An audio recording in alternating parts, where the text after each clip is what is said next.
ሰላም ጤና ይስጥልን ክቡራን የዩቲዩብ ቤተሰቦች፣ የሰዓቱን አጫጭር መረጃዎች እየቀርብ ያለው እስከ ፍጻሜው አብራችሁን ቆዩ።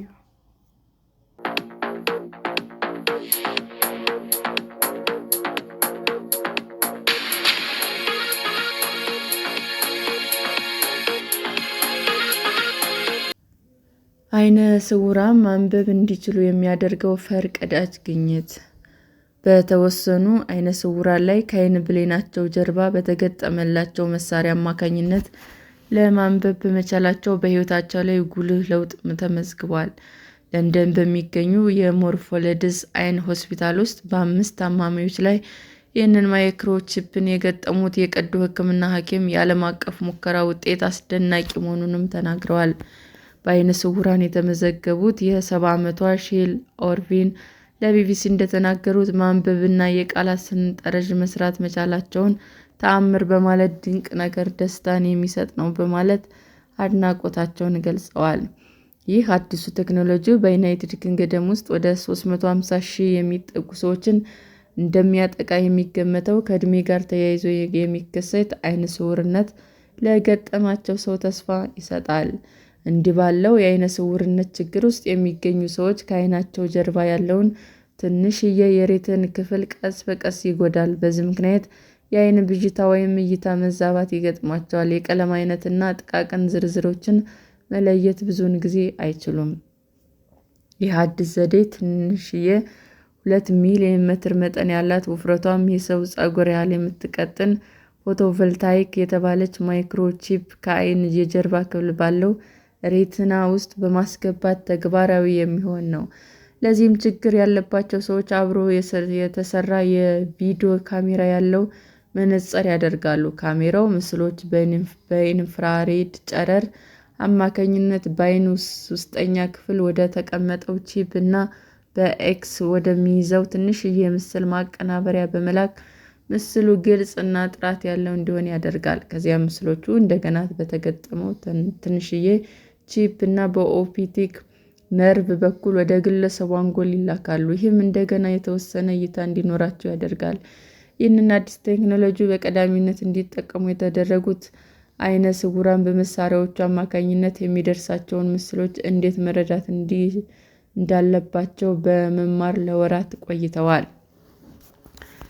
በዩናይትድ ኪንግደም የሚካሄደው ይህ ሙከራ የመሩት በለንደን የሞርፎሌድስ የዓይን ሆስፒታል የዓይን ቀዶ ሕክምና ባለሙያ ማሂ ሙቂት ግኝቱ ፈርቀዳጅና ሕይወትን የሚለውጥ ቴክኖሎጂ በማለት ለቢቢሲ ተናግረዋል። የዓይነ ስውራን በዕለት ተዕለት ሕይወታቸው ውስጥ እንደ ማንበብ፣ መጻፍ ያሉ ትርጉም ያላቸው ነገሮች ለመከወን እይታን በመስጠት በኩል የታየ የመጀመሪያው ስኬት ነው። ይህ ጉልህ ለውጥ ይመስለኛል ብለዋል። በኒው ኢንግላንድ ጆርናል ኦፍ ሜዲሲን መጽሔት ላይ ለታተመው ምርምር በ5 የአውሮፓ ሀገራት ውስጥ 38 የዓይነ ስውራን ችግር ያለባቸው ሰዎች በካሊፎርኒያ ባዮቴክ ሳይንስ ኮርፖሬሽን በተሰራ ሙከራ ላይ ተሳትፈዋል።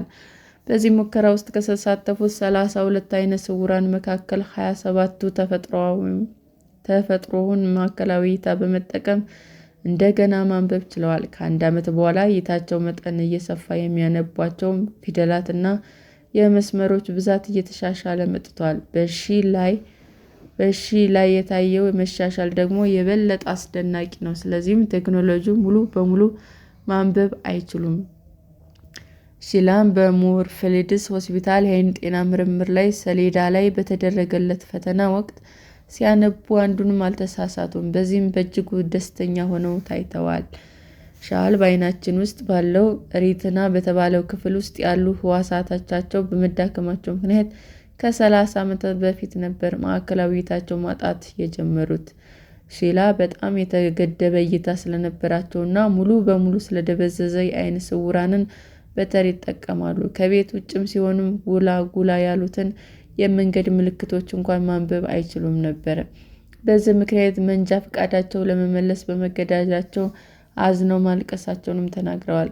ከ3 ዓመታት በፊት አካባቢ የተገጠመላቸው ይህ እይታን የሚመልሰው ቴክኖሎጂ ካገኙ በኋላ የሙርፊልድስ የሕክምና ቡድን እንደተሰማው ሁሉ እያዩት ባለው ለውጥ ተደስተዋል። አሁን ምልክቶችንና መጻሕፍትን ማንበብ እንዲሁም የቃላት ሰንጠረዥ መስራት ይችላሉ። እንደገና አነባለሁ ብለው አስበው ታውቀው እንደሆነ ሺላ በተጠየቁበት ጊዜ ፈጽሞ ሲሉ መልሰዋል። የሚደንቅ ነገር ነው። እኔ አሁን አንድ ደስተኛ ሴት ነኝ በማለት ቴክኖሎጂ በፍጥነት እየተራመደ ነው። እኔም የዚህ አካል በመሆኔ ያስደስተኛል ሲሉም ሕክምናው የፈጠረላቸው ስሜት ገልጸዋል። ሺላ ከቤት ውጭ ሲሆኑ መሳሪያውን አይጠቀሙም። በከፊል ይህ የሆነበት ምክንያት አጠቃቀሙ ከፍተኛ ትኩረት ስለሚፈልግ ለማንበብ ጭንቅላታቸው በጣም ተረጋግቶ መቀመጥ ስላለበት ነው። እንዲሁም እሳቸው በመሳሪያው ላይ ከመጠን በላይ ጥገኛ መሆን ስለማይፈልጉ ጭምር ነው። ይልቁንም በየቀኑ ተቀምጠው ልዩ መነጽራቸውን ከማጥለቃቸው በፊት የዕለት ከዕለት የቤት ውስጥ የሰሯቸውን በፍጥነት እንደሚያከናውኑም ይናገራሉ። ይኸውም ሙከራው በተሳካ ሁኔታ የተጠናቀቀው የዓይነ ስውራን የእይታ መረጃ በስፋት አገልግሎት ላይ እንዲውል ገና ፍቃድ ስላልተሰጠው ከሙከራ ባሻገር ለገበያ አልቀረበም። በተጨማሪም ምን ያህል ገንዘብ እንደሚያስወጣም እስካሁን ግልጽ አይደለም። ነገር ግን ሙከራው የሚመሩት የዓይን ቀዶ ሕክምና ባለሙያ ማሂ ሙቀት እንደሚሉት በጥቂት ዓመታት ውስጥ በዩናይትድ ኪንግደም ብሔራዊ የጤና አገልግሎት አማካኝነት ለተጠቃሚዎች እንደሚቀርብም ተስፋ አላቸው። ሰላም ጤና ይስጥልን ውድ የዩቲዩብ ቤተሰቦቼ እንዴት ናችሁ? አዲስ ጀማሪ ነኝና ሰብስክራይብ ያደረጋችሁ አበረታቱኝ። አመሰግናለሁ። ብርሃን የዩቲዩብ አድማጮቻችን ለሰዓቱ ያቀረብኩላችሁ አጫጭር መረጃዎች ይህንን ይመስል ነበር። በሌላ መረጃ እስክንገናኝ ሼር፣ ላይክ፣ ሰብስክራይብ እንዲሁም ቢቀርብልን የምትሉት መረጃ ካለ ኮሜንት እያደረጋችሁ ቸር ቆዩን።